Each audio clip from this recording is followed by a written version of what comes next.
ediyorsunuz.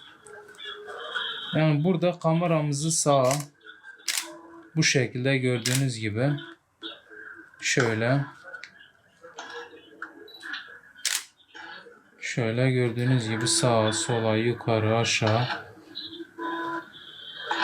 şöyle mikrofonu var. Bastığınız zaman aynı şekilde şöyle burada oturan kişiyle sohbet edebiliyorsunuz. Onu uyarabiliyorsunuz. İnsanlar evlerini terk edip tatile gidiyorlar genelde. Yani aynı şekil burada köy kültürü var bizim Urfa'da. Yani Urfa'nın %60, %70'i bağ bahçe sahibi insanlar. Dolayısıyla buradaki evlerini bırakıp, iş yerlerini bırakıp bağa gidiyorlar. 2 ay, 3 ay kalıyorlar orada. Hırsızlık vakaları arttı.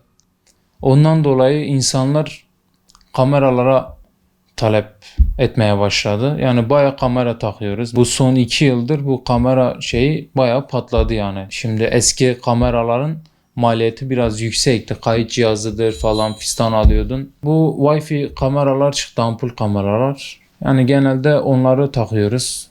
İnsanlar bayağı memnunlar. Bayağı özelliği de var mesela.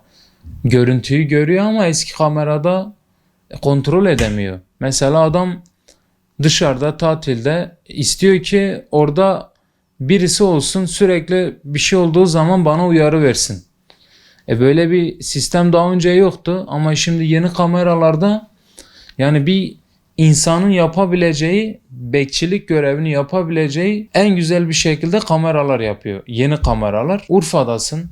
Bağda fıstıklarım var. Yani oraya bir bekçi tutmaktansa adam diyor ki yani ben diyor bir kamera takayım. Yani sürekli görsün diyor orayı. Ben de diyor oradaymışım gibi kontrol edebileyim.